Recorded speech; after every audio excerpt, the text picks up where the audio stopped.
Hello friends, welcome to the new episode of ইউএনিয়া। My name is Jeet. তো এখন আমরা কথা বলবো কুইন অফ টিয়ার্স নামে একটা কে ড্রামার ব্যাপারে। তো অনেস্টলি বলতে গেলে কে ড্রামাটার ব্যাপারে আমি জানতাম না, তো ইনস্টাগ্রামে একটা ক্লিপ দেখি, তো সেখান থেকে এটার ব্যাপারে জানতে পারি।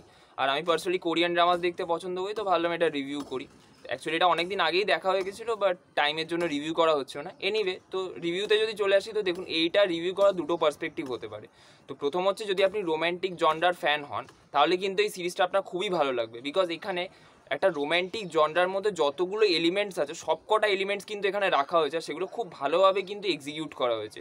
এবার দেখুন, রোম্যান্টিক জনরারও কিছু সাব ডিভিশনস রয়েছে। যেমন একটা হচ্ছে যে আপনি খুব সার্টেল ওয়েতে রোম্যান্সটা দেখালেন, অ্যান্ড সেকেন্ড হচ্ছে ফেরি টেরিস, মানে একটু লজিকের বাইরে গিয়ে আপনি জিনিসগুলোকে প্রেজেন্ট করেন। তো এখানে সেকেন্ড অ্যাপ্রোচটাই নেওয়া হয়েছে, কিন্তু সেটাকেও এত কনভিনসিং ওয়েতে মানে ডিরেক্টর করেছে যে আপনার দেখতে কিন্তু খুবই ভালো লাগবে। মানে আপনি কিন্তু ওই লজিকটাকে আর কোয়েশ্চেন করবেন না।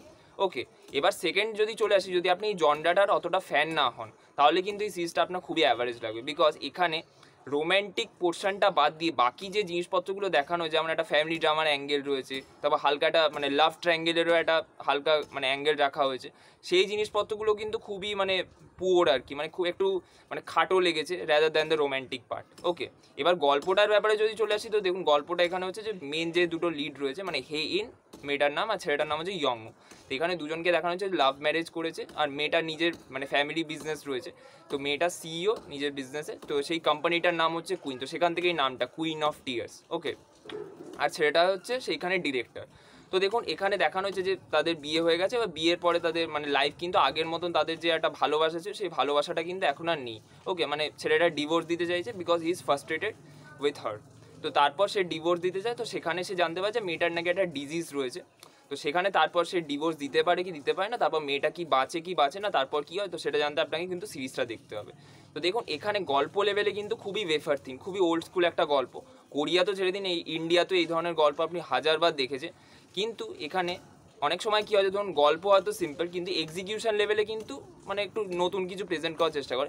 এখানে কিন্তু এক্সিকিউশন লেভেলেও কিন্তু সেরকম কিছু আপনি দেখতে পারবেন না। ওকে, মানে খুবই সিম্পল রাখা হয়েছে, মানে সেরকম কিছু যে বিশাল কিছু টেকনিক ইউজ করা হয়েছে এক্সিকিউশনের মধ্যে, সেটাও নেই। তো আপনি সিরিজটা দেখবেন কেন? আপনি সিরিজটা দেখবেন বিকজ অফ দ্য ক্যারেক্টার্স। এখানে মেন যে দুটো লিড ক্যারেক্টার রয়েছে, যাদেরকে বললাম হেইন আর ইয়ংও, এই দুটো ক্যারেক্টারকে নিয়ে ডিরেক্টর যা করেছে না, মানে এই দুটো ক্যারেক্টারের জন্যই আপনার গোটা সিরিজটা দেখতে ইচ্ছে করবে। আর সিরিজটা কিন্তু প্রচণ্ড লেন্থি, মানে প্রত্যেকটা এপিসোডের লেন্থ অ্যারাউন্ড 1.5 ঘন্টা, আর লাস্ট এপিসোডটা প্রায় 1 ঘন্টা 50 মিনিট। তো বিশাল বড় সিরিজ, কিন্তু আপনি একটা সেকেন্ডও বোর হবেন না বিকজ অফ দোজ ক্যারেক্টার্স। মানে এই দুটো ক্যারেক্টার দিয়ে যা লেখা হয়েছে, যা ডিপ লেভেলে গিয়ে যে ক্যারেক্টারগুলোকে ডেভেলপ করা হয়েছে, স্পেশালি মেয়েটার ক্যারেক্টারটাকে যখন আপনি প্রথমে দেখবেন, আপনার মনে মানে আপনি হেট করবেন ও কাইন্ড অফ। ওকে, কিন্তু পরে গিয়ে ওই ক্যারেক্টারটাকেই আপনি মানে ইমোশনালি কানেক্ট হয়ে যাবেন। আপনার মনে হবে যে না, এই মেয়েটার সাথে যেন এটা না হয়, এরকম আপনার ফিল আসবে। ওকে, আর আপনার সবসময় মনে হবে যেন এই দুটো ক্যারেক্টার একসাথে থাকুক, তো সেই ফিলিংসটাও আসবে। তো ক্যারেক্টার ডেভেলপমেন্ট খুবই ভালো হয়েছে, আর তার সাথে সাথে অ্যাক্টার্সরা যা পারফরমেন্স দিয়েছে, মানে তারা যেন ওই ক্যারেক্টার দুটোকে আলাদাই লিগে নিয়ে চলে গেছে। তো পারফরমেন্সেসও খুবই ভালো। ইভেন তাদের কথা না, বাকি যারা সাপোর্টিং কাস্ট আছে প্রত্যেকেরই পারফরমেন্স খুব ভালো। ওকে, তো পারফরমেন্স লেভেলে ক্যারেক্টার ডেভেলপমেন্টের জন্য তো আমি ডেফিনেটলি আপনাদের রেকমেন্ড করবো যে সিরিজটা আপনি দেখুন। আর তার সাথে সাথে একটা রোম্যান্টিক সিনেমাতে সবথেকে ইম্পর্টেন্ট জিনিস হচ্ছে ইমোশনস। এখানে ইমোশনস এত ভালোভাবে বিল্ড করা হয়েছে, মানে সেগুলো কিন্তু ইললজিক্যাল, সেগুলোর মধ্যে যদি লজিক খুঁজে দেন তাহলে কিন্তু আপনার অনেক কিছু এরার্স চোখে পড়বে। কিন্তু সেই ইমোশনসগুলোকে এত স্ট্রংলি বিল্ড করা হয়েছে যে কখন আপনার চোখ দিয়ে জল চলে আসবে আপনি বুঝতে পারবেন না। মানে সিরিয়াসলি বলছি, যখন মানে ইমোশনসগুলো আসছিল এক এক করে, এত ইমোশনস, তার পেছনে যে গানটা বাজছে, মানে সেটা যেন আরও জিনিসটাকে এনহ্যান্স করে দিচ্ছে। তো ইমোশনস দুর্দান্তভাবে এখানে বিল্ড করা হয়েছে। আর সিরিজটা এমনিতে বড়, কিন্তু আপনি লেন্থটা কিন্তু আপনার ফিল হবে না, বিকজ একটা কিছু না কিছু একটা হ্যাপেনিং হচ্ছে সিরিজটার মধ্যে। ওকে, তো সেই জিনিসটা কিন্তু আপনাকে বোর করবে না সিরিজটা। আর সিরিজটার এন্ডিংটাও বেশি মানে আমার স্যাটিসফ্যাকশন লেগেছে। সিরিজটার এন্ডিং আমি শুনেছিলাম নাকি সিরিজটা নাকি মানে এন্ডিংটা নাকি একটু অন্যভাবে তারা প্ল্যান করেছিল, বাট অডিয়েন্সের ডিমান্ডের জন্য জিনিসটা চেঞ্জ করে দেওয়া হয়। আর এন্ডিংটা নাকি মানে যেটা আমরা এখন দেখতে পাচ্ছি, ওই এন্ডিংটা পরে প্ল্যান করা হয়েছে। তো সেই এন্ডিংটাও আমার বেশ স্যাটিসফাইং লেগেছে। তো ওভারঅল কিন্তু ক্যারেক্টার ডেভেলপমেন্ট, ইমোশনস, আর মানে বাকি যে মানে রোম্যান্টিক পোর্শনটার জন্য তো আপনাদের ডেফিনেটলি সিরিজটা দেখা উচিত। কিন্তু নেগেটিভ পয়েন্টে যদি জাম্প করি, তো দেখুন অনেক সিরিজের ক্ষেত্রে কী হয়, যেমন কোরিয়ান সিরিজে যদি আমি এক্সাম্পল নিই, তো আগে যে সিরিজগুলো আমি যদি দেখেছি, যেমন ক্র্যাশ ল্যান্ডিং অন ইউ কিন্তু একটা রোম্যান্টিক সিরিজ, ঠিক আছে, কিন্তু সেখানে একটা মানে সাউথ কোরিয়া নর্থ কোরিয়ার মধ্যে যে ডিসক্রিমিনেশনটা সেইটা নিয়ে কিন্তু একটা খুব ভালো ডিটেলিং ছিল। আর যে ছেলেটা দেখানো হয়েছে যে সে একটা আর্মি অফিসার ছিল, তো আর্মি অফিসার কী করে মানে অপারেশনস অপারেট করে, তো সেই সব জিনিসপত্রগুলো কিন্তু একটা সার্টেন লেভেলে গিয়ে দেখানো হয়েছিল। কিন্তু এই সিরিজের মধ্যে সেই জিনিসগুলো কিছুই নেই। ওকে, মানে এখানে জাস্ট ওই ওপর দিয়ে জানে বিজনেসের পোর্শনটাও যেগুলো রেখেছে সেগুলো কিন্তু খুব ওপর দিয়ে দেখিয়ে দিয়েছে, মানে সেগুলো কিন্তু খুব একটা ডিটেলে গিয়ে দেখানো হয়নি। ওকে, তো সেই ডিটেলিংয়ের জিনিসটা আমার একটু কোথাও খামতি লেগেছে, যেটা মানে বাকি যে কোরিয়ান ড্রামা যেগুলো আমি বললাম মানে ক্র্যাশ ল্যান্ডিং অন ইউ বা স্টার্ট আপেও যদি আপনি দেখেন সেখানেও কিন্তু বিজনেস কী করে অপারেট হয় না সেগুলো কিন্তু দেখিয়েছিল। এই সিরিজটার মধ্যে সেই ডিটেলিংটা নেই প্রথম।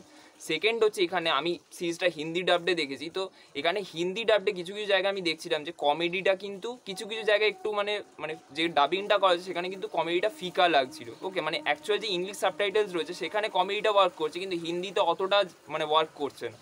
ওকে, তো সেইটা আমার একটু নেগেটিভ লেগেছে। এমনিতে কমেডির ব্যাপারে যদি কথা বলি তো কিছু কিছু মেটা রেফারেন্সেসও ইউজ করা, যেমন কোরিয়ান ড্রামাকে নিয়ে একটা মানে কমেডি রাখা হয়েছে, যে কোরিয়ান ড্রামা এখানে দুটো ক্যারেক্টার মানে যে লিড তাদের দুজনের বাবা বসে টিভি দেখছে, মানে কোরিয়ান ড্রামা দেখছে অ্যাকচুয়ালি। তো সেখানে সে নিজেরাই কনভারসেশন করছে যে কোরিয়ান ড্রামা এইভাবে হঠাৎ করে যেখানে ইন্টারেস্টিং পোর্শন আছে সেখানে শেষ করে দেওয়া হয় কেন। তো এইরকম একটা মেটা মানে কমেডিও রাখা হয়েছে, যেটা আমার বেশ ভালো লেগেছে। কিন্তু সেই হিন্দি ডামিংয়ে সেই ফিলটা কোথাও গিয়ে যেন একটু মানে ডেড হয়ে গেছে, এটা আমার পার্সোনালি মনে হচ্ছে। আর সাপোর্টিং ক্যারেক্টার্সগুলোকে লেখা ভালো হয়েছে, কিন্তু সেগুলোকে অতটা বেশি মানে একটা কে ড্রামার মধ্যে এত বড় তুমি কে ড্রামাটা বানিয়েছো সেখানে ইম্পর্টেন্সটা কিন্তু একটু কম, মানে ওটা আমার মনে হয় কিছু কিছু ক্যারেক্টার্সকে যেন একটু মানে আন্ডার ইউটিলাইজ করা হয়েছে, এটা আমার পার্সোনালি একটু বাজে লেগেছে। তো এগুলোই ওভারঅল হচ্ছে নেগেটিভ। তো ওভারঅল আমি যদি রিভিউ করি, তো আপনি যদি রোম্যান্টিক জনরার ফ্যান হন, যেটা আমি পার্সোনালি রোম্যান্টিক জনরার ফ্যান, তো আমার সিরিজটা কিন্তু ভালো লেগেছে। কিন্তু ওভারঅল পার্সপেক্টিভ দিয়ে যদি আমি রিভিউ করি তাহলে কিন্তু সিরিজটা আমার মানে ওকে লেগেছে, মানে ডিসেন্ট একটা সিরিজ। মানে আগে যে কটা কে ড্রামার আমি রিভিউ করেছি তার থেকে এটা আমি কিছুটা নিচে রাখবো, কারণ কি এটার মধ্যে অত সে ডিটেলিংয়ে গিয়ে কিছু দেখানো নেই। কিন্তু ডেফিনেটলি আপনি রোম্যান্টিক পার্টটার জন্য কে ড্রামাটা একবার আপনি দেখতে পারেন। তো আমি সিরিজটাকে রেটিং দেবো 7/10 স্টার্স। তো আপনি যদি সিরিজটা দেখে থাকেন কমেন্ট করে ডেফিনেটলি জানাবেন। Thank you so much for watching this video. Bye by.